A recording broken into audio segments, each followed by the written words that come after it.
Ada seorang yang sering saya ceritakan, tukang tambal ban, nggak punya apa-apa.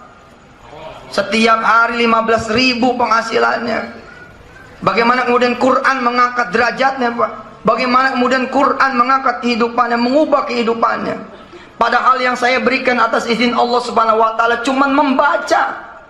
Cuman membaca, tidak mentadabburinya, belum mentafsirinya, belum memahami, tidak, hanya membaca 5 menit. 5 menit. Saya tepuk pundaknya ketika saya tahu dia sarjana akuntansi dengan izin Allah. Ini cerita kepayahan mencari pekerjaan, kepayahan kemudian bertahan hidup, to survive, kepayahan, sehingga seorang sarjana akhirnya menjatuhkan dirinya. Saya bilang sama teman-teman, nggak ada masalah dengan tukang tambal ban, tapi kalau enteng jadi bapaknya, enteng jadi ibunya, pasti nelongso, nyokolin anak tinggi-tinggi, akhirnya sampai di situ. Memang hidup ini berat, karena berat Al-Quran nih yang akan membantu meringankan. Karena hidup ini susah, maka Al-Quran yang akan membantu kemudian menyenangkan.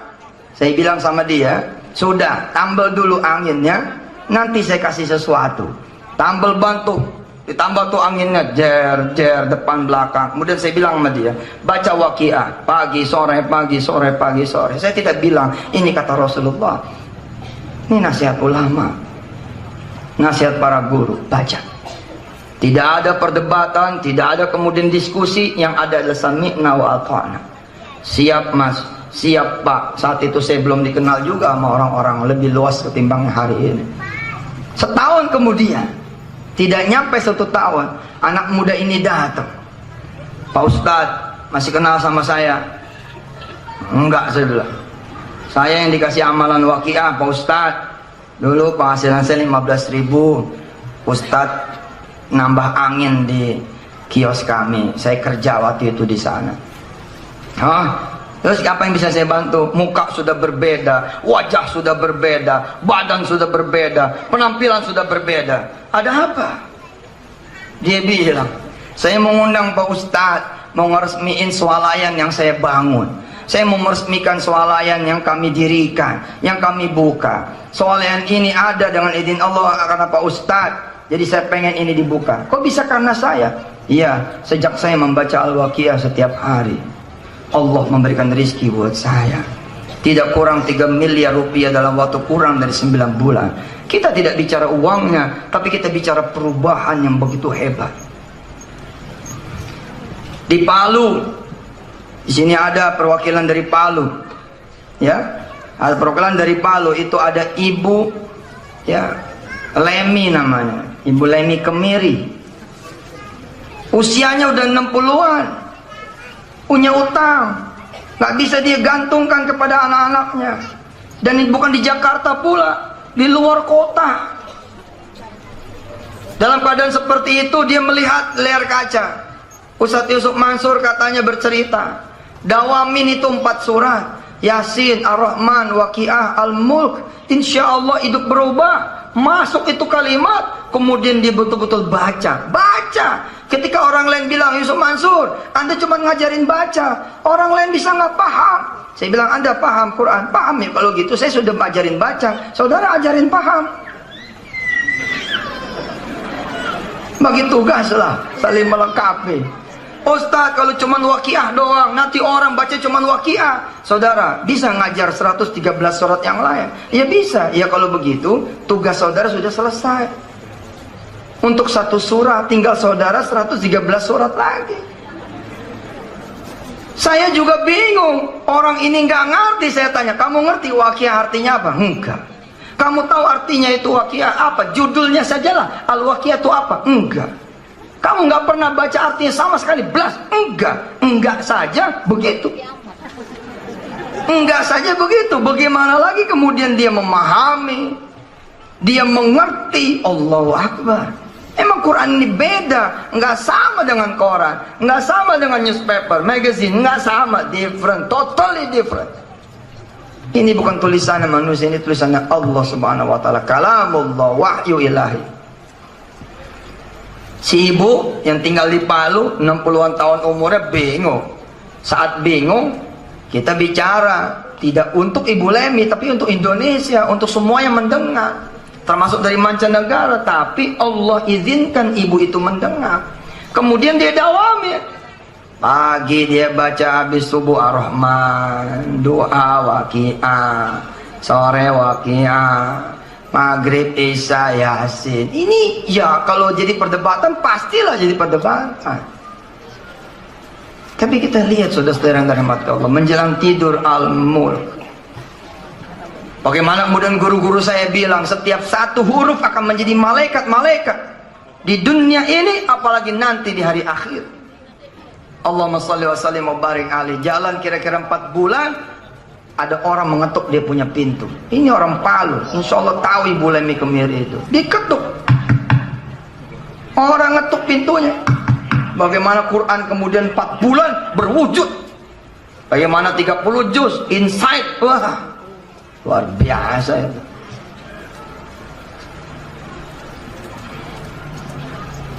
Bu, di mana saya bisa beli kemiri begitu?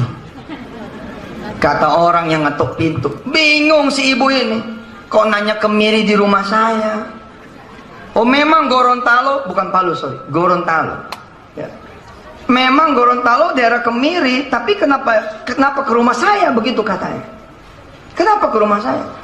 Loh katanya ibu ngerti. Enggak, saya nggak ngerti. Oh kalau gitu saya ajarin. Begitu kata yang datang ini.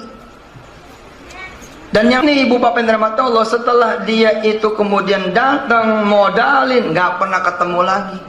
Sampai kemudian saya datangkan Ibu Lemi ke TV, dia bilang sampai hari ini saya nggak pernah lagi ketemu dia. Padahal Bu Lemi diajarin, kemudian dimodalin, dari mulai kurir biasa sampai kemudian nyewa pesawat, sampai kemudian per minggu itu 1,4 miliar pengirimannya. Saya bilang sekolah bisnis terbaik di mana? Yang dalam tempo 4 bulan nggak ada dosennya, nggak ada papernya, nggak ada kemudian labnya, tidak ada turun PKL, tidak ada magangnya. Dalam 4 bulan bisa kemudian menjadi eksportir 1,4 miliar per minggu. Siapa? Quran ini berkahnya nih, lihat berkahnya. Berkahnya itu loh, nggak ada lawan itu. Nggak ada lawan. Bayi 11 tahun yang lalu namanya Fajar lahir nih, belum cukup umur 6 bulan sudah lahir. Akibatnya apa? Otak belum sempurna, cacat.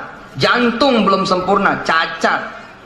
Karena otaknya itu belum beres, tidak bisa menjadi jenderal buat seluruh saraf-sarafnya, tidak bisa menjadi jenderal buat seluruh tubuhnya. Apa yang terjadi? Anak kecil ini divonis cacat seumur hidup dan menjadi bangkai hidup. Ya, bangkai hidup sudah. Belum lagi bayangan duit yang gak keruan bakalannya.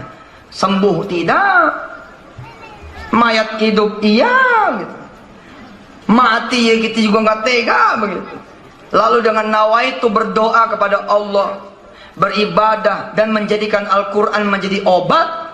Ayah dan ibunya berganti membacakan Quran untuk bayi yang namanya Fajar ini. Berganti membacakan Quran kepada Ananda Fajar ini. 24 jam live, berganti kecuali tidur. Dan anak ini ibu bapak yang dirahmati Allah, 4 tahun di usianya sudah menjadi hafiz 30 juz. Hanya dengan membacakan saja 30 juz. Lalu apa yang terjadi di kemudian harinya? Anak yang tidak bisa berdiri kecuali dipegangin. Dipegangin pun tangan tetap begini. Gak bisa berdiri. Tapi bagaimana Quran mendudukkan dia di depan Raja Saudi. Bagaimana Quran kemudian membawa dia ke muadzin terbaiknya Makkah dan Madinah. Kita aja belum pernah. 11 tahun usianya, tapi sudah menjadi jalan berangkat haji kedua orang tuanya dengan 2 pengasuhnya. Allahu Akbar. Siapa yang bisa begitu kerjanya? Quran. Ayo. Saya bilang sama teman-teman yang miskin, wis sudah, kemiskinanmu biar Allah yang urus, tukar dengan Quranmu. Kau sakit, sudah, penyakitmu biar Allah yang urus. Kau tukar penyakitmu dengan Quran. Maka ketika kemudian kita mikirin masa depan anak kita, sudah, masa depan anak kita biar Allah yang mikirin. Asal kemudian kita tukar dengan Quran. Insya Allah masa-masa kejayaan para ulama di zaman dulu dan pedagang-pedagang besar di zaman dulu, di mana anak-anaknya itu adalah sebelum menjelma menjadi orang-orang besar, sebelum usia 7 tahun, sebelum usia 10 tahun, itu sudah menjadi penghafal-penghafal Al-Quran. Insya Allah guru-guru Quran juga berproses semuanya menjadi penghafal Al-Quran. Insya Allah mudah-mudahan berproses juga anak-anaknya. Insya Allah bukan cuma bisa baca tulis Al-Quran, tapi juga bisa menghafalkan Al-Quran. Amin. Insya Allah. Quran Insight, keren. Saya berasa betul itu. Bagaimana yang hina, nggak bisa apa-apa, nggak ngerti apa-apa, nggak ada masa depan. Mulai saya megang Quran lagi. Bayangin ya kalau kita bantu anak-anak kita ke depan itu, Masya Allah. Masya Allah. Saya bilang ibarat kemudian orang yang ada di dasar laut. Saya seperti itu di dasar laut, dihimpit batu, nggak bisa gerak. Tapi kita ngaji aja, ngaji. Iseng, cuman ngaji doang kayaknya kurang ini nih. Dah, kita hafalin aja dah. Batu itu bergerak. Kemudian kita naik ke atas dengan izin Allah sampai permukaan. Permukaan kemudian dijemput nelayan, dinaikin kemudian ke perahu tuh nelayan. Kira-kira begitu silokanya. Tamsilnya kira-kira begitu, contohnya kira-kira begitu. Sehingga saudara-saudara di sini yang S1 pengen S2, coba jajal. Sudah, S2 urusan Allah. Urusan Anda, perhatikan Quran, berkhidmat dengan Quran. Nanti bukan cuma S2, S7 insya Allah bisa punya. Sekarang udah S7, udah nggak zaman S6 ini. Betul. Panggil itu orang-orang yang miskin, sudah ajarkan Quran, naik betul. Naik betul insya Allah. Quran, setiap hurufnya rezeki, setiap hurufnya rahmat. Jadi kata Pak Joko, ayatnya dari Fajar, nawaitu kami mengobati Fajar dengan Quran. Tidak taunya Fajar malah 4 tahun menjadi hafiz, dan kemudian kami menjadi orang-orang yang merasa dimuliakan Allah Subhanahu wa taala. Bagaimana kemudian Musa, anak kita yang kemarin menang juara 3 di Mesir. Kita ini berjuang keliling-keliling dunia dengan duit kita, tetap nggak pergi-pergi. Nggak pergi juga kemana? Kita nggak ada urusannya.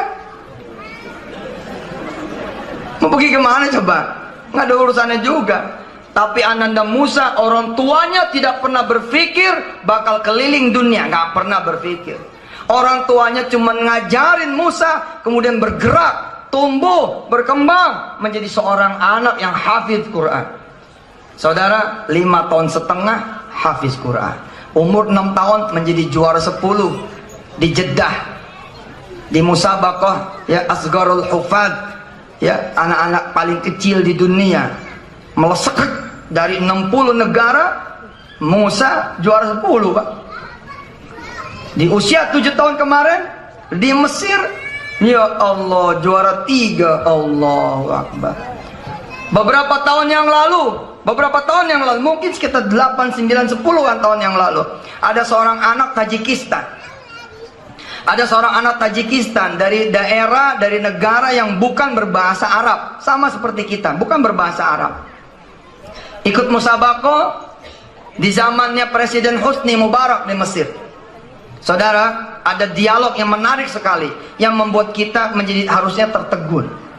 Anak kecil ini, Bapak Ibu yang dirahmati Allah, terutama para guru-guru Quran seluruh Indonesia dan juga warga Jogokarian yang dirahmati Allah, terima kasih. Ini kalau bukan karena warganya seperti ibu dan bapak, Jogokarian dengan izin Allah nggak bakal begini.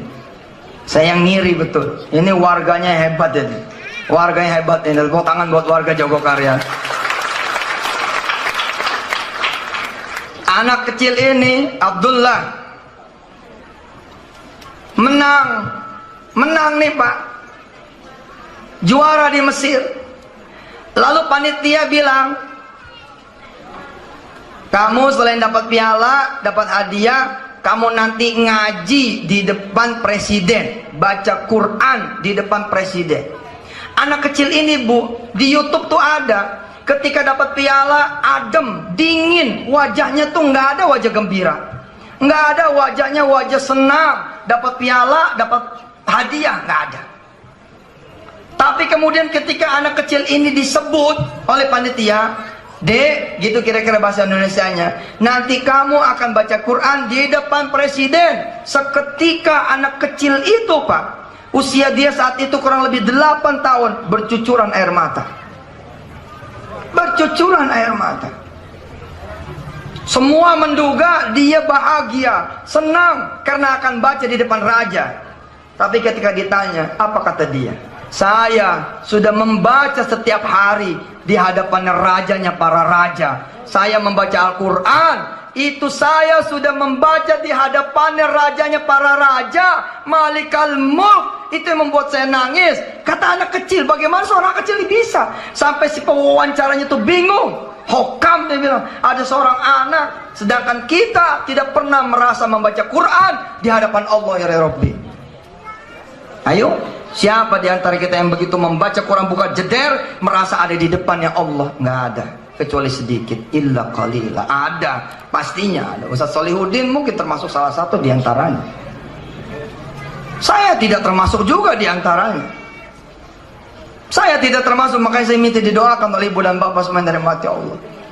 Anak kecil ini coba, begitu diberitahu bahwa kamu akan baca di depan raja, baru dia menangis. Dikasih piala nggak nangis, dikasih hadiah nggak nangis, tapi dibilangin kamu nanti akan baca di depan Husni Mubarak, nangis dia. Ternyata nangisnya bukan karena akan punya kesempatan itu. Di situ dia merasa, saya sudah membaca setiap saat di hadapan Allah Subhanahu wa Ta'ala. Allah Subhanallah. Maka episode di YouTube itu terus berjalan hingga episode di mana anak itu benar-benar baca di depan Husni Mubarak. Dari awal ta'awudz sampai akhir anak itu menangis. Husni Mubarak berdiri memberikan salam, merasa anak ini juga sudah mengistimewakan dia, baca di depan dia dari awal sampai akhir, nangis, disangkanya terharu. Tapi karena apa kata anak ini? Saya melihat ada Allah di depan saya. Jadi kata anak kecil ini, Maro'aitum Malik Huna, dia bilang, saya nggak melihat raja di sini. Yang saya lihat adalah Allah. Wih, keren itu. Begini nih keadaan yang harus kita hunjamkan kepada anak-anak kita. Nak, begitu. Di setiap satu alif yang kamu baca, kamu membaca di hadapan Allah Subhanahu wa Ta'ala. Maka begitu jugalah kepada dewan-dewan guru, setiap satu alif yang saudara ajarkan, Allah menyaksikan. Subhanallah. Saya kebayang, Pak, kata guru saya Dr. Aiman Suwaid, yang punya sanad tertinggi pada hari ini di seluruh dunia. Apa kata beliau? Al-Quran ketika kita meninggal dunia langsung menjelma menjadi satu makhluk Allah Subhanahu wa Ta'ala dan menemani kita sampai masuk ke alam kubur. Hadisnya dhaif, bahkan Albani mengatakan bal huwa dhaif jiddan. Tapi mafi muskilah. Hadis dhaif di Fadailul A'mal insyaallah bisa dipakai. Sampai di alam kubur datanglah kemudian malaikat yang bertanya kepada kita, kepada siapapun yang berkhidmat dengan Quran, bakal diadili dengan pengadilan kubur. Tapi di samping kita ada Quran yang sudah menjelma menjadi makhluk yang manis, makhluk yang menyenangkan, makhluk yang menenangkan, ada di samping kita, menemani kita di BAP. Kira-kira Bu, kalau ibu ya menjadi kemudian calon tersangka, ya, ada di polsek. Polseknya apa di sini? Hah? Panti Jeron. Tapi begitu ibu bapak masuk di depan polisi, yang mendampingi ibu Kapolri. Ini yang mau nanya Kanit Serse doang. kelasnya maaf polsek. Yang mau ditanya ini yang mendampingi Kapolri Badrudin Haiti. Kira-kira ini Kanit Serse bisa nanya enggak? Enggak bisa nanya. Wa hakadzal Quran. Wa kama qala Rasulullah sallallahu alaihi wasallam, Iqra'ul Quran fa innahu ya'ti yaumal qiyamati syafi'an li ashabi. Seperti ini nanti kurang lebih kejadiannya. Malaikat-malaikat ibu akan nanya sama makhluk ini, kenapa engkau ada di samping si fulan? Apa kata makhluk yang ada di samping kita? Aku adalah Quran yang ketika hidup dia membaca, dia ketika hidup memperhatikanku, ketika dia hidup bersamaku. Ya'ishu ma'al Quran, ya'ishu ma'i. Kalau gitu minggir, saya mau nanya orang ini. Kata Quran apa? Tanyalah apa yang mau ditanya. Silakan. Lalu bertanyalah kemudian malaikat, untuk apa umurmu? Quran jawab, untukku. Gak perlu jawab, karena Quran dari belakang, untukku. Untuk apa uangmu? Untukku. Untuk apa hidupmu? Untukku. Quran terus yang jawab, selesai. Setelah kemudian begitu kata Dr. Ayman Swain dalam hadis yang dhaif, ketika kemudian pulang itu malaikat mungkar nakir, bertanyalah Quran kepada kita yang sudah merubah dirinya menjadi wujud satu makhluk yang menyenangkan, menenangkan, menggembirakan. Wahai fulan, mau makan apa? Surga belum dibuka nih, surga belum dibuka. Kita ditanya mau makan apa? Mau minum apa? Surga belum dibuka. Tapi orang ini, makhluk ini yang diizinkan Allah, yang mana dia adalah ayat-ayat Allah yang menjelma menjadi makhluk yang mana-mana kita. Kemudian permisi sebentar, dia mengambil kasur, dan kasur bukan sembarang kasur, tapi kasurnya kasur surga. Makanan bukan sembarang makanan, makanannya dari surga. Minuman bukan sembarang minuman, minumannya dari surga. Dan makhluk ini yang merupakan Quran yang kita baca tetap di tempatnya hingga hari kebangkitan nanti. Begitu dibangkitkan, ada dia juga Pak di samping kita, Allah. Tapi siapa? Yang memang dia kenal Pak. Kalau nggak kenal masih ditemenin. Kalau nggak kenal masih ditemenin. Kalau nggak kenal masih dibelain. Ibu nggak pernah belain dia, bapak nggak pernah belain dia. Bapak capek nggak dibaca Quran, itu namanya nggak pernah belain. Nggak pernah belain. Belain tuh begini, lagi capek, udahlah capek tapi saya mau bela-belain baca Quran, itu bela namanya. Kalau lagi nganggur baca Quran, iseng. Justru ketika kita sibuk, kita bela Quran. Ketika kita nggak punya gaji, kita bela Quran. Ketika kita nggak punya duit, kita bela Quran. Ketika kita kemudian punya kesusahan, punya masalah, kita bela Quran. Harusnya kita ngurusin masalah kita. Tapi kita bilang sama Allah, aku juga sudah tidak sanggup ya Rabb ngurusin masalahku, aku ngurusin Quran saja. Itu yang terjadi sama Yusuf Mansur. Saya bilang, ya Rob, saya ngurusin Quran aja. Saya datang ke nenek-nenek, Nek, bisa baca Quran tidak? Enggak. Saya ajarin ya silakan. Saya keliling cari anak-anak kecil, sini yuk, kita belajar Quran dulu. Seperti itu. Dari kemudian kelompok kecil selesaikan dengan baik, Allah memberi amanah lagi, selesaikan lagi terus, subhanallah. Maka saya bilang nih, Allah pasti mengistimewakan saudara-saudara semua, pasti insya Allah. Persiapkan saja ya diri bapak dan ibu semua untuk keadaan yang satu ini. Saya ngasih gambaran kecil ya. Saya ngasih gambaran kecil. Saya di rumah nih Kiai Jazir, Mas Jody, saya di rumah. Kemudian datanglah sekeluarga, ibu, bapak, sama anaknya. Assalamualaikum Ustadz. Mendengar saya ada gitu, dia masuk. Ketemu saya udah senyum gitu. Assalamualaikum Ustadz. Waalaikumsalam. Boleh masuk? Boleh lah, udah di dalam kok boleh masuk. Ustadz, anak saya ini apal Ar-Rahman loh. Ustadz berkenan ya ngedengar suaranya anak saya gitu. Terus saya menyambut anak ini, coba dek baca. Begitu si adek ini baca, anak ini baca, si ibu itu ngeluarin tabletnya, ngerekam. Betul gak? Anaknya baca nih, a'udzu billahi minasyaitonir rajim. Bismillahirrahmanirrahim. Si ibu tuh yang tadinya senyum gembira berubah kemudian menjadi air mata.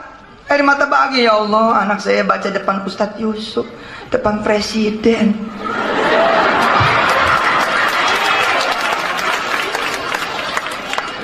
Senangnya minta ampun gitu. Ar-Rahman. Itu megangnya nggak begini, Bu. Megang udah begini nih. Kenapa? Karena udah sesenggukan nangis. Udah nangis. Pasti cry dia, nangis dia. Anaknya baca depan Ustadz.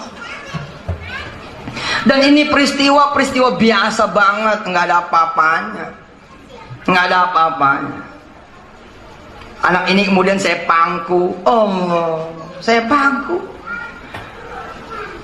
Umurnya 7 tahun. Kalau 17 tahun istri saya marah. 7 tahun. Belajar di mana deh? Sekolah di mana? Ngaji di Teramat. Masya Allah gembira. Kemudian selfie bareng-bareng. Cetak gitu. Taruh di Instagram gitu. Saudara, ada Rasulullah. Ada Rasulullah. Nanti kita memberi salam kepada dia. Assalamualaikum ya Rasulullah. Assalamualaikum ya Habibullah. Rasul menjawab, Waalaikumsalam warahmatullahi wabarakatuh. Ya Rasulullah, ini anak saya mau baca Quran di depan engkau ya Rasulullah. Saudara, kalau saudara punya hafalan cuma amma yatasaalun 5 ayat, maka anak itu akan berada bersama saya hanya 5 ayat itu saja. Kesempatannya sepanjang itu saja. Amma yatasaalun 'anil naba'il 'azim alladzi hum fihi mukhtalifun kalla saya'lamun thumma kalla saya'lamun sadaqallahul 'azim. Gantian nama anak yang lain. Cuman segitu. Bayangkan kalau kemudian putri ibu hafal Quran 30 juz. Kesempatan ini pasti datang. Baca Quran di hadapan Rasulullah. Lamanya adalah selama ente baca. Panjang itu bersama Rasulullah. Allahumma shalli wa sallim barik alaih. Saudara punya anak baca. Saudara di samping Rasul. Di samping Rasul. Dari mulai Al-Fatihah, Alif Lam Mim terus masuk. Tetap di situ. Lama durasinya itu adalah selama ibu bapak baca.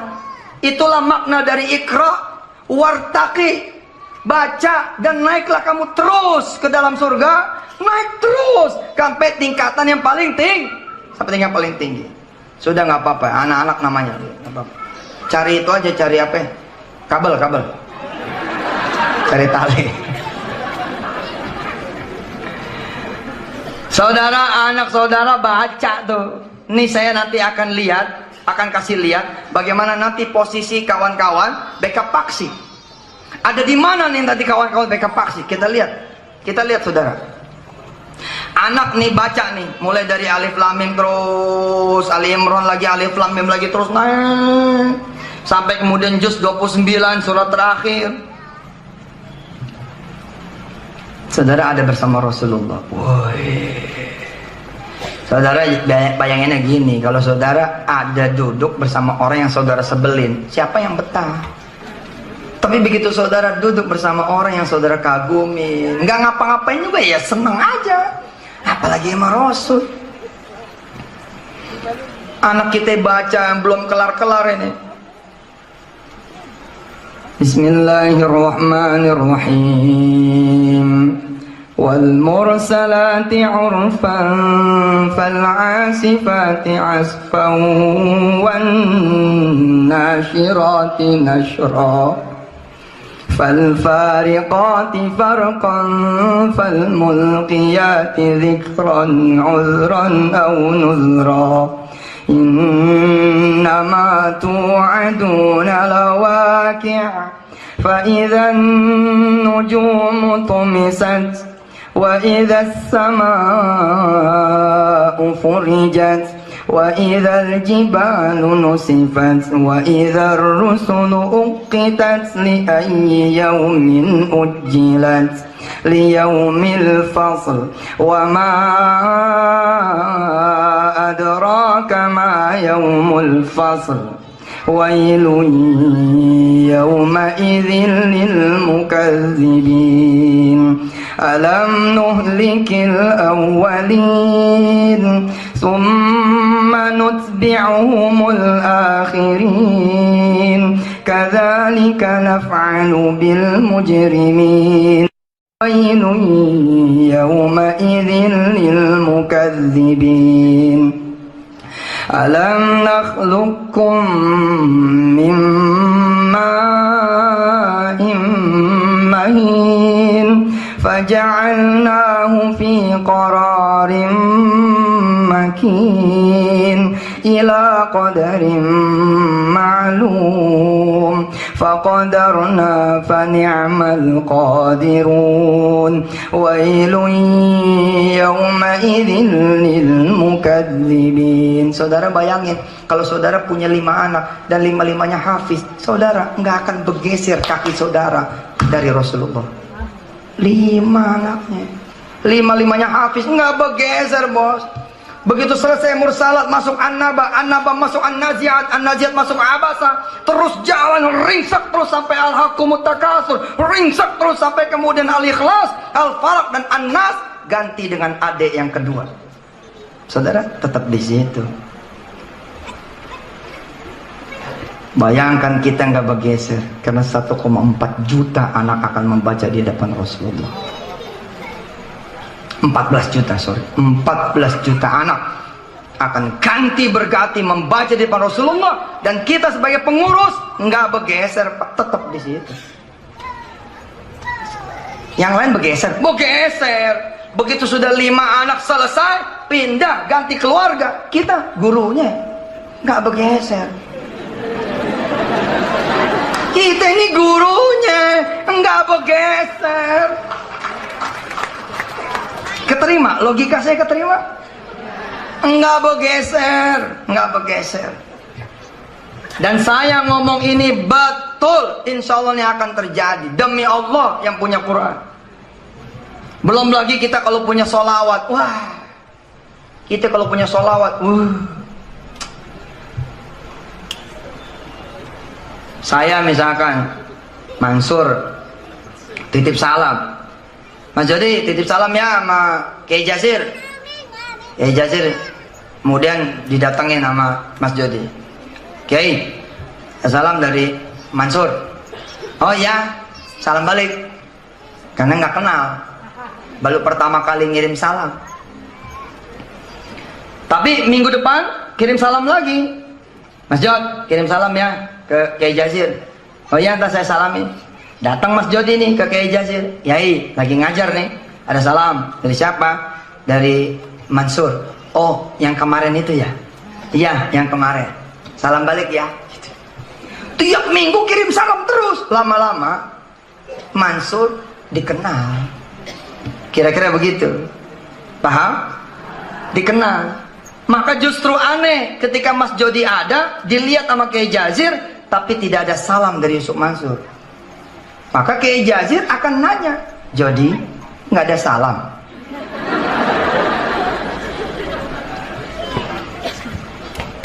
Kalau kemudian tahunan, nama itu menjadi melekat, tiba-tiba kemudian ketemu nih gathering kayak begini, pengajian umum seperti ini.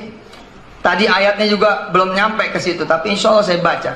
Hadza yaumul fasli jama'nakum wal awwalin fa in kana lakum kaidun fakidun wailun yawma idzil lil mukadzibin. Saudara, hari pertemuan, semua murid-murid Kiai Jazir langsung dan tidak langsung diundang satu majelis gede. Kiai Jazir biasa disalamin, salamnya juga nggak kosong lagi, salamnya nggak kosong. Mas Jod kirim salam ke Kiai Jazir ya, ini tolong kasih dia amplop 500.000. Kiai salam dari Mas Mansur, ini ada titipannya. Apaan nih? Duit ya buat Kiai. Masya Allah, bilangin nih besok kelebihan. Besok lagi datang bawa semangka, besok lagi datang bawa melon, besok lagi datang bawa sate kelatak, besok lagi datang bawa steaknya warung Jodi, warung steak, besok lagi datang bawa bubur, besok lagi bawa angkringan. Pokoknya setiap salamnya nggak kosong. Tentu lebih cinta lagi, betul tidak? Beda, bawa tentengan sama enggak beda bos. Kalau ada tentengan lebih diingat lagi. Wih ikan asinnya masya Allah, wah itu garang asam, wah itu nasi godok, beda. Maka ketika di hari H, hada yaumul fasli jama'nakum wal awwalin, ada satu hari di mana kemudian orang terdahulu sampai orang akhir zaman dikumpulkan. Saat itulah kemudian Kiai Jazir nanya sama Mas Jodi, Mas Mansur datang? Ada di mana tapi tempatnya ya? Cari dulu. Kalau salam tempelnya gede, maka Kiai Jazir di depan nungguin, di depan, enggak di panggung, di depan menanti kedatangan langsung sesuai dengan derajat. Bahkan bila mana perlu, kalau ingatnya di tengah, maka dia akan turun dari panggung kehormatan, terus membelah jamaah dan memberi tangannya. Mansur, ayo, jangan di sini tempat kamu. Ayo, kamu sudah 2 tahun kirim salam terus, ayo deh. Didudukkan di samping para habaib, para masyayikh, para ulama, didudukkan. Kenapa? Karena seringnya memberi salam. Saudara, kita sering memberi salam pada Rasulullah. Allahumma salli wa sallim mubarik alaih. Jibril nyampein. Dari siapa ini? Dari Yusuf Mansur. Kita salam lagi, disampaikan lagi dari siapa nih? Yusuf Mansur. Salam nih Yusuf Mansur. Salam Yusuf Mansur. Nama itu dikenal sama Rasulullah, sebagaimana nama bapak dan ibu dikenal oleh Rasulullah. Apalagi kalau hari Jumat tidak ada pengantar. Kalau hari Jumat mulai Kamis malam sampai kemudian Jumat malam, Kamis maghrib sampai Jumat maghrib, maka kiriman salam kita tidak dihantar oleh Jibril, langsung diterima oleh Rasulullah. Pasti kita lebih dikenal lagi. Maka kalau kita punya Quran dan punya sholawat, maka yang mendampingi kita nanti pada saat sakratul maut, bisa jadi Allah izinkan ada 2. Yang pertama adalah Quran, yang kedua adalah Rasulullah. Asik nih Pak. Tiba-tiba lagi kepanasan, lagi bingung di padang mahsyar menjelang yaumul hisab, tiba-tiba Rasul nanya, "Aina fulan?" Di mana si fulan yang suka memberi salam kepadaku? Jibril jawab, "Ada di sini pojok. Lagi susah dia." Ayo Jibril, kita datang kepada dia. What? Dia belah itu sama Rasulullah dan Jibril dan para malaikat-malaikat al-mursalat. Dibelah. Kemudian Rasulullah memberikan tangannya, "Ikut ya fulan, engkau sering memberi salam kepadaku." Apalagi saya bilang tadi ada tempelannya, bukan cuman salam tapi ada duhanya. Itulah melonnya. Ada bacaan Qur'annya, ada sholat malamnya, ada puasa Senin Kemisnya, banyak kirimannya, bukan cuman salam. Maka Rasulullah yang menjemput, belum meninggal nih orang udah didatengin. Tapi kenapa kita nggak didatengin? Bisa jadi salawatnya kurang, nggak dikenal.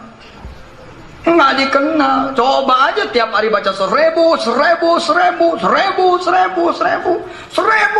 baca.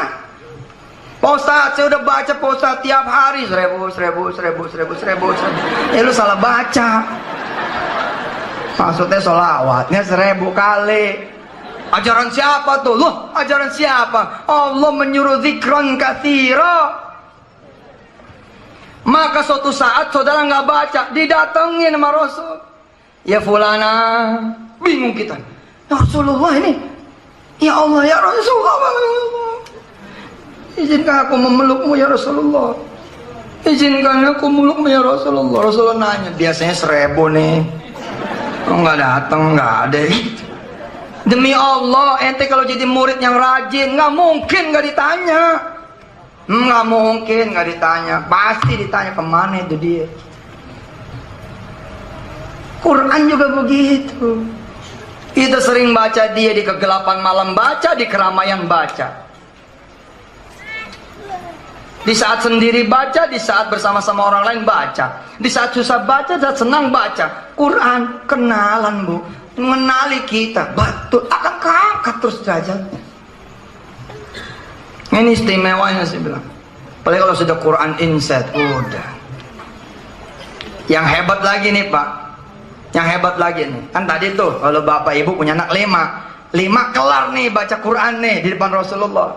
Ingat durasinya adalah sebanyak durasi yang anak ibu bapak bisa. Sebanyak durasi yang bapak ibu itu bisa. Kalau bapak ibu itu 30 juz, durasinya segitu. Kebayang nggak kalau kemudian bukan cuman anak ibu, tapi anak cucu ibu. Ibu juga lama nggak bergeser. Ntar nih ibu gubernur, kalau satu Sulawesi Selatan jadi hafiz-hafizo, lama nggak bergeser. Kenapa? Yang lain terus jalan kan? Terus jalan. Malaysia, Kementerian Malaysia jalan terus, satu Malaysia ngaji terus depan Rasul. Kita tetap di situ. Dahsyat loh. Yang lebih dahsyat lagi sebagai penutup, saudara, Rasulullah bangun.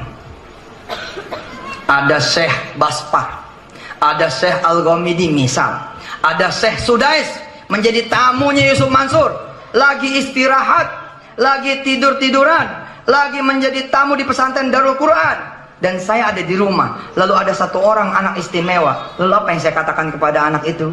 Apa yang saya katakan kepada orang tuanya? Ibu, ada Syekh Sudes loh di Darul Quran. Yuk, saya antar ke Syekh Sudes. Syekh Sudes lagi ada di sini. Ayo. Saya kemudian siapkan kendaraannya, anak ini naik kendaraan saya, orang tuanya naik kendaraan saya, kemudian kami semua bergerak menuju pesantren, akan membawa anak ini kepada Syekh Sudais. Lalu kemudian bermukabalah dengan Syekh Sudais. Apa kemudian saya yang bicara duluan pastinya kan? Syekh, afwan mengganggu istirahat antum, ini ada anak tadi baca di depan saya. Syekh, Anda yang lebih harus mendengar. Anda ini jenderalnya Quran, Anda yang lebih harus mendengar. Di atasnya Rasul ada? Tidak ada, kecuali Allah. Artinya apa? Rasulullah akan bangkit berdiri, lalu mengatakan kepada anak kita, nah, ada yang lebih berhak mendengar bacaan kamu. Man huwa Allah Rabbul Alamin. Anak itu dituntun, kita dituntun, ditarik kemudian menghadap Allah Subhanahu wa Ta'ala. Kamu nanti baca di depan Allah. Kita sebagai orang tuanya udah ngarep-ngarep cemas minta diajak nggak nih ya gitu. Saya aja pasti akan ngajak ibu bapak semua. Bapak ibu anak, ini anaknya. Gurunya dia sih akan ajak juga. Saya perkenalkan sama saya sudah. Apalagi Rasulullah. Rasulullah akan bilang begini, siapa yang mau diajak, ayo berangkat menuju Allah Subhanahu wa Ta'ala. Subhanallah. Kebayang bu, di depan Allah tuh nanti anak-anak kita baca. Dan itu yang saya bilang, apa kehormatan yang akan diberikan oleh Allah kepada semua guru-guru Quran. Begitu selesai baca, maka Allah akan bertanya, siapa yang sudah membuat anak ini bisa membaca Quran di hadapanku? Saat itu kemudian Rasulullah yang mengenalkan. Seperti kemudian Sudais nanya saya, ini siapa yang bikin anak ini bisa ngaji? Ini loh orang tuanya. Orang tuanya bilang bukan saya. Ini loh gurunya. Gurunya bilang kalau bukan ada kepala sekolah nggak bisa. Oh ini loh kepala sekolahnya. Kepala sekolah bilang nggak bisa kalau nggak ada orang Jogokarian. Ah ini orang Jogokarian. Semua ikut. Satu negeri ikut. Harusnya secara teori nggak ada yang masuk neraka. Harusnya. Secara teori lah ya. Saya berbeda nih dengan Kiai Lutfi misalkan. Kalau dari sisi kerahmatan Allah di dalam Quran, susah nih orang masuk neraka harusnya. Syarat dan ketentuan berlaku. Sepanjang dia tidak bermaksiat, iyalah Ustadz kalau begitu mah. Tapi insya Allah lah, tetangga di Jogokarian ada yang nggak pernah bantu apa-apa, nggak pernah. Misal ada satu orang nggak pernah blas bantu apa-apa, cuman dia punya hati ridho aja. Orang parkir di depan rumahnya ridho, orang kemudian rame ridho, ditutup jalanan ridho. Itu sebab ridho doang, ikut rombongan. Benar, bagaimana lagi kemudian ikut bersedekah, ikut memberikan tempatnya, seperti ibu kita yang di sebelah memberikan buat rumah tahfiz. Dan betapalah kemudian insya Allah saya bilang, bila orang tuanya saja dipakaikan mahkota, kira-kira kita ini mudah-mudahan dengan izin Allah yang menjadi gurunya, yang menjadi pengasuhnya, bakal dimahkotain enggak? Insya Allah ahsana minha, akan lebih baik daripada itu. Kenapa? Harga mahkota orang tua cuman seharga anaknya, tapi kalau guru satu kelas. Belum lagi kalau kemudian itu anak bertelur jadi Yusuf Mansur. Masya Allah, Yusuf Mansur 10.000 di cabang-cabang, 600.000 di rumah-rumah tahfiz. Coba, mudah-mudahan doanya Nabi Ibrahim dan Nabi Ismail yang kita pakai sebagai doa nanti penutup kita. Rabbana taqabbal minna innaka antas samiul alim. Saya membaca salawat ibu bapak setiap hari tidak kurang dari 1 juta kali salawat. Percaya? Mukanya nggak percaya. Emang kuat? Nggak ada yang kuat lah. Siapa yang kuat? Saya menghatamkan Quran setiap hari tidak kurang dari 1 juta kali. Nggak pasti ada yang nggak percaya. Tapi posisi saya membuat saya insya Allah bisa membaca salawat 1 juta kali. Bu, lihat tangan saya. Lihat tangan saya. Ayo kita baca salawat 10 kali.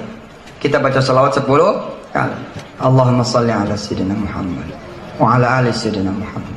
Allahumma salli ala sayyidina Muhammad wa ala ali sayyidina Muhammad. Allahumma salli ala sayyidina wa ala ali sayyidina. Allahumma salli ala sayyidina. Allahumma salli ala sayyidina. Allahumma salli ala sayyidina. Allahumma salli ala sayyidina. Allahumma salli ala sayyidina. Allahumma salli ala sayyidina. Allahumma salli ala sayyidina wa ala ali sayyidina. Berapa kali ibu baca salawat? 10. Saya beda. Saya adalah sebanyak ibu dan bapak yang ada di sini dikalikan 10, itulah saya. Kenapa? Guru. Anda baca Quran, ya pahala Anda lah. Tapi jangan lupa, apakah cuma jadi pahala Anda? Tidak. Pahala guru ada yang mengajarkan alif. Kebayang nggak? Kebayang tidak? Subhanallah. Saya ngajar di TV. Ayo kita baca salawat lu 100. Kan saya suka iseng tuh di TV. Ayo kita ngaji lu Ar-Rahman. Hah? Ente cuma dapat 1 Ar-Rahman ente aja. Tapi saya Ar-Rahmannya adalah sebanyak orang yang melihat. Maka saya bersyukur menjadi ustadz di Indonesia, tidak di Malaysia. Di Malaysia orangnya dikit. Di Indonesia orang yang banyak, melek dikit 14 juta orang, 20 juta orang. Betul. Malaysia nih berapa juta orang. Tapi kan yang bangun misalkan yang nonton ya segitu kan begitu. Nah, tapi di Indonesia lain, orang yang banyak. Senang saya di Indonesia, alhamdulillah. Kenapa? Banyak muridnya itu. Itu berkahnya menjadi guru di Indonesia itu, makanya bersyukur. Bersyukur sekali betul. Ayo saudara, insya Allah saya udah bilang tadi, bila kemudian kita baca, orang-orang tuanya pada dapat, gurunya apa lagi? Apalagi kemudian bertelur nih anak, punya pesantren, muridnya 1000. 1000-1000-nya itu jadi orang, punya lagi 1000 pesantren lagi, 1 juta pesantren, 1 juta pesantren terus lagi. Aduh bener dah, betul dah. Udah dah, Masya Allah dah. Udah bener posisi guru Quran ini udah bener. Yang penting ikhlas karena Allah. Bukan karena gua jadi guru Quran gak ada kerjaan lagi nih. Mas Agus di belakang mewakafkan kemudian 1 hektar, Masya Allah. Quran menjadi pesantren Quran, insya Allah tanah antum, insya Allah dengan izin Allah. Lalu di dalam tanah itu kemudian lahir terus, Masya Allah, Allah. Terus akan dicari terus. Siapa yang bayarin listriknya? Siapa yang bayarin airnya? Siapa yang nyediain lekarnya, siapa yang nyediain Qur'annya, terus dicari sama Allah. Di hadapan Allah tidak terbatas. Lau ajrun kabir. Insyaallah semangat para guru Al-Quran. Jangan karena duit begitu diterima di bank pindah. Iya, saya pernah datang ke satu pengusaha Kiai di Bandung. Usahanya turun, drop, turun. Datang kepada saya, Ustadz tolong liatin dong perusahaan saya. Begitu kata dia. Kayaknya ada yang ganggu nih gitu. Siapa yang ganggu? Lagi emang gue dukun apa? Ngeliatin yang begituan. Ya Ustadz, Allah ini lagi rame, tiba-tiba kayak mulai mati lampu gitu Pak Ustadz. Saya datang ke sana. Ternyata keluarga ini keluarga saleh salehah. Nggak ketemu asbab dia jatuh, nggak ketemu. Saya tanya, menyekutukan Allah? Tidak. Bener nih, nggak ada jimat, nggak ada wafak, nggak ada yang lain-lain, nggak ada. Ninggalin sholat? Nggak pernah. Durhaka sama orang tua? Nggak. Berzina? Enggak. Duit haram kali ini? Enggak. 10 dosa besar saya tanya, nggak ada yang dia kemudian lakukan. Oh, saya bilang kalau begini mah ujian. Insya Allah usaha ibu pasti akan naik lagi. Tapi ini lama Ustaz, udah 1 tahun, udah hampir 2 tahun. Sekarang saya udah kebayang nih 5 miliar saya bakal rugi, dia bilang. Terus datanglah waktu asar. Terus saya nanya sama dia, masjid di mana yang dekat? Ustaz, minta izin, tolong sholatnya di rumah saya. Udah disiapin di lantai 2 bekas musola. Saya mulai bekas musola. Ya Ustaz, itu dulu tempat ngaji anak-anak. Hah? Dulu tempat ngaji anak-anak. Oke ya. Ya Ustaz ya, sebagian karyawan saya biar ikut. Oke. Udah di bawah, naiklah ke lantai 2 Oke. Sampai lantai 2, saya ngelihat ada lekar-lekar bertumpuk. Udah berdebu. Terus saya tanya, ini apaan ini lekar-lekar ini? Ini dulu bapaknya ngajar Quran Ustaz. Jadi bapaknya ngajar Quran? Ya Ustaz. Terus apa yang terjadi? Nggak ngajar lagi? Ya Ustaz, ketika usaha kami udah mulai naik, saya minta sama suami saya, sudah sih nggak usah ngajar lagi, temenin saya bisnis. Akhirnya mulailah dia tinggalin bisnisnya. Tadinya 5 kali jadi 3 gitu loh. 3 kali jadi 2, 2 jadi 1, terus bubar pengajiannya. Rupanya dia tidak menyadari itu justru yang menjadi sumber rizki buat dia. Maka langsung saya bilang, Bu, sudah ketemu. Insya Allah mulai besok nih biru lagi terus sampai insya Allah kemudian pasti Allah akan memberikan karunia-Nya. Maksudnya gimana Pak Ustaz? Ini ayo kita lapin habis sholat. Haji habis sholat asar saya lapin sama teman-teman Darul Quran, lapin. Dan saya bilang, Bapak besok ngajar lagi. Senang sekali bapaknya. Ustaz, besok saya ngajar lagi? Iya. Saya itu tadinya pengen ngajar lagi tapi takut sama istri saya. Kenapa takut sama istri? Ya habis banyak kerjaan katanya, ini mau ganggu. Salah. Maka kemudian ya televisi menjadi saksi saat itu. Ada seorang ibu yang datang bercerita seperti ini. Kemudian apa dia bilang? Kalau kemarin saya khawatir 5 miliar menjadi hilang, pada hari ini Ustadz saya bawa cek sebesar 5 miliar, saya akan serahkan kepada Ustadz untuk kemudian dipakai membangun pesantren. Dia serahkan bersama itu juga tanah kira-kira 2 hektar di ujungnya Bandung, udah mau pindah ke kabupaten lain. Di televisi itu juga kemudian saya umumkan, Bu, jadi sudah ada duitnya 5 miliar, sudah ada tanahnya itu 2 hektar, sudah. Mana ceknya? Ceknya kemudian saya perlihatkan kepada pemirsa, dan saat itu saya bilang, Bu, saya kembalikan lagi kepada ibu. Bapak saja yang membangun, insya Allah saya akan bantu. Maka berdirilah kemudian pesantren yang akhirnya harganya lebih mahal daripada pesantren, lebih mahal daripada usaha dari si ibu itu. Maka kelak nanti guru-guru Quran akan diuji oleh Allah dengan dunia. Ambil dunia itu, mau ditawarin, yang penting jangan meninggalkan Qurannya. Nanti akan ditawarin jadi gubernur, ambil, tawarin. Masa ditawarin nggak ngambil? Ambil. Yang penting jangan tinggalkan Qurannya. Malah jejak terus dengan Quran, jejak terus. Pagi-pagi muncul di TV. Assalamualaikum warahmatullahi wabarakatuh. Indonesia, ayo sebagai Presiden Republik Indonesia, kita baca Ar-Rahman dulu. Wah, adem. Adem. Nanti setengah 12 saya muncul lagi di TV. Assalamualaikum. Gitu. Jangan lupa Indonesia ya, bentar lagi azan Johor ya. Jangan jualan terus lo pada ya, jangan kerja terus. Kasih buat Allah. Makasih ya, sampai ketemu lagi asar. Assalamualaikum. Muncul. Pokoknya tugas saya begitu aja udah.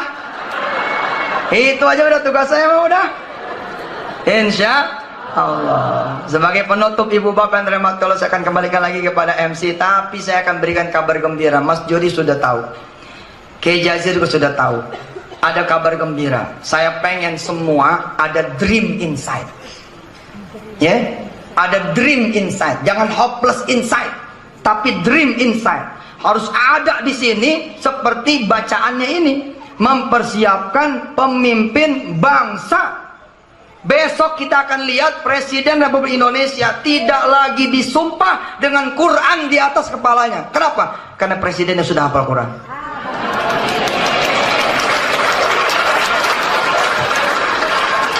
Pokoknya nanti yang menyumpah presiden cukup menempelkan tangannya di dada si presiden. Kenapa? Karena Quran sudah ada di sini. Insya Allah.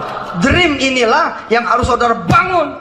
Saya puji betul, saya apresiasi betul. Alhamdulillah kalau melihat ini, mempersiapkan pemimpin bangsa. Allah Subhanallah. Insya Allah. Saya kabarkan berita gembira kepada ibu dan bapak semua. Salah satu impian saya menjadi imam di Masjidil Haram. Itu impian saya. 2003 mulailah kita mengangkat tangan kepada Allah. Ya Allah, izinkan aku menjadi imam di Masjidil Haram. Dream inside, nggak pernah saya keluarin, di dalam terus. Keep it inside, keep it in front of you. Taruh juga di depan. Supaya kemana aja kita moving toward, kita ke dalam mimpi kita dan menuju mimpi kita. Alhamdulillah ibu bapak dan terhormat Allah, 2003 berdoa kepada Allah mulai supaya bisa menjadi imam di Masjidil Haram. 2006 dikabul Allah. 2006 kemudian saya yang sudah menjadi imam di Masjidil Haram. Jadi saya nyampe Jeddah jam 11 malam. Kemudian masuk ke kota Makkah, ke Masjidil Haram jam setengah 2. Rombongan belum pada sholat Isya.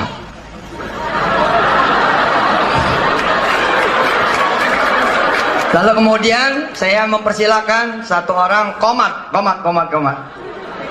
Kita sholat Isya. Siapa yang menjadi imam?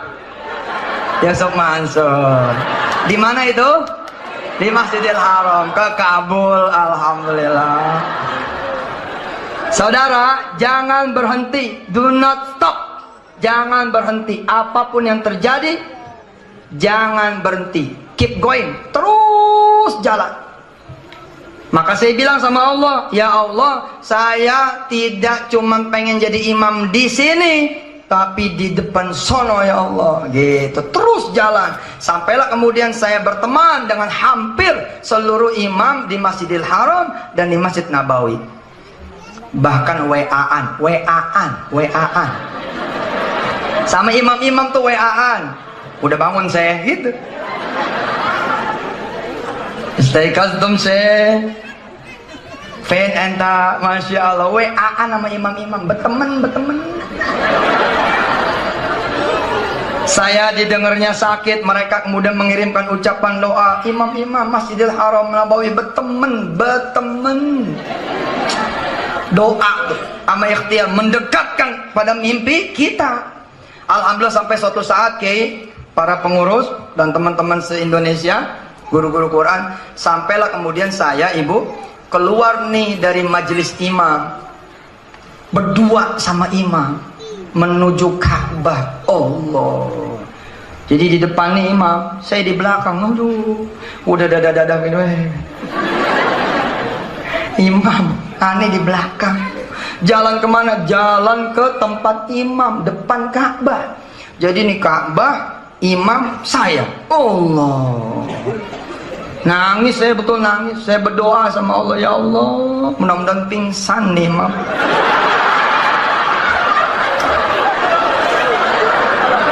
Kalau imamnya pingsan, kan saya maju gantiin. Imamnya nggak pingsan-pingsan, Pak. Aduh, alhamdulillah. Nah, di situ kemudian saya berdoa lagi, ditemenin Mas Jody, ditemenin Ustadz Selamat, teman yang lain-lain, saya berdoa. Apa doanya? Begini doanya. Dan saya mudah-mudahan mohon didoakan, ya, insya Allah ini dikabul Allah Subhanahu Wa Taala. Saya bilang begini sama Allah, dengerin. Listen to me, dengerin. Doanya begini, ya Allah, Engkau tahu betapa inginnya diriku ini menjadi imam di Masjidil Harammu ini. Ya Rabb, jika harus menjadi imam di sini, jika untuk menjadi imam di Masjidil Harammu ini, ya Allah, saya harus dulu menjadi Presiden Republik Indonesia. Nggak apa-apa ya Allah, saya ridho. Saya bilang sama Allah, kalau untuk menjadi imam di Masjidil Haram, saya mesti dulu menjadi Presiden Republik Indonesia. Nggak apa-apa ya Allah, saya terima dengan lapang dada. Sebab apa? Nanti setelah menjadi presiden, saya akan kunjungan ke negara. Begitu kunjungan negara, raja nanya sama saya, Pak Presiden, apa yang saudara mau inginkan dari saya? Saya akan bilang, saya pengen jadi imam. Oke, done, beres, done, selesai. Dah, mikir-mikir, Ustadz Yusuf jadi imam. Nanti setelah saya udah pulang, ambil jabatan tuh, ambil. Enggak, kita nggak ngincer jabatannya. Gua mau jadi imam doang, lo ambil, sono ambil. Kalau berani sini. Iya kan, Panglima TNI udah punya saya. Kapolri udah punya saya. Presiden, oh gimana sih? Jaksa Agung sudah. Berani ambil. Saudara dan rahmati Allah, itu doa. Ternyata Allah itu Al-Wahhab. Apa kata Allah? Kalau ibu pengen punya rumah, lalu nunggu ibu punya duit dan jadi orang kaya, aku bukan Allah. Allah itu adalah ibu belum berubah, tapi rumah bisa Allah berikan kepada ibu. Allah. Maka Allah mengatakan kepada saya, Suf, kalau kamu jadi imam, nunggu kamu jadi presiden dulu, aku bukan Allah. Jadi Allah membuktikan kebenaran. Nggak perlu saya menjadi presiden dulu, imam di Masjidil Haram. Alhamdulillah, dengan izin Allah, tahun yang lalu, mulai dari 2014, 2 tahun yang lalu, 2014, saya memberikan kabar gembira menjelang salam kepada ibu dan bapak semua dan mengucapkan selamat atas kemudian dibukanya kongres, dan mudah-mudahan berlangsung kongres ini dengan izin Allah, berkah Allah dan pertolongan Allah. Mudah-mudahan ini bisa bahagia mendengar kabar gembira ini. Mulai 2014 saya sudah resmi menjadi imam di Masjid Nabawi. Alhamdulillah. Nggak apa-apa, nggak percaya juga nggak apa-apa. Ada mukanya begini, dia ngeliatin temennya, masa sih. 2014 saya alhamdulillah officially resmi, ya, dipercaya menjadi imam di Masjid Nabawi. Setiap kapan saya datang ke Nabawi, saya boleh menjadi imam di sana. Subhanallah. Quran, ini Quran. Kalau bukan Quran nggak bisa saya. Saudara, jadi kalau saya datang ke Masjid Nabawi, imam udah berdiri nih, imam nih, udah berdiri, sudah tinggal takbir. Tapi kemudian saya datang, imam nih mundur. Nggak percaya. Imam mundur, ada yang bisikin, Sekna, ada Ustadz Yusuf Mansur. Imam nggak jadi, langsung bilang, Ustadz Yusuf Mansur, fadhal, silahkan. Gitu. Betul, terjadi ini, nggak percaya ikut aja. Kenapa bisa begitu? Alhamdulillah, tahun 2014 masjid di pesantren Darul Quran berdiri dan bisa dipakai, namanya Masjid Nabawi. Jadi kapan saja saya datang ke pesantren, ke masjid Darul Quran, ya saya boleh jadi imam begitu. Alhamdulillah. Tugas ibu bapak lah yang kemudian menyempurnakan impian ini. Jangan lupa pilih saya ya. Terima kasih. Oh iya dong, sempurnakan impian itu. Insya Allah. Allahumma salli ala Sayyidina Muhammad wa ala ali Sayyidina Muhammad. Ya Allah, yang hadir di sini adalah pecinta-pecinta Quran. Yang hadir di sini adalah penggerak-penggerak Quran. Bahkan banyak yang datang dari kota-kota yang jauh, bahkan dari negeri yang jauh. Ya Rabb, kumpulkan kami bersama Rasulullah. Kumpulkan kami ya Allah bersama keluarganya Rasul. Kumpulkan kami bersama aulia, bersama syuhada, bersama para sahabat, bersama orang-orang yang duluan berkhidmat dengan Quran, beserta keluarga kami dan anak turunan kami hingga akhir zaman nanti. Ya Allah, hanya ridhamu yang kami inginkan, hanya balasan darimu yang kami harapkan. Hanya ya Allah karunia darimu ya Allah, perhatian darimu, hadiah darimu ya Allah yang kami inginkan ketika berhadapan denganmu ya Allah. Mudah-mudahan Engkau izinkan kami melihatmu, bercakap-cakap denganmu, duduk bersamamu ya Allah. Ya Allah ya Rahman Rahim, hari-hari ini kami sudah duduk bersama Quran, dan Quran adalah kalammu. Maka mudah-mudahan kami nanti bisa duduk bersama Engkau yang punya kalammu ini ya Allah. Rabbana atmim lana nurana waghfir lana innaka ala kulli syai'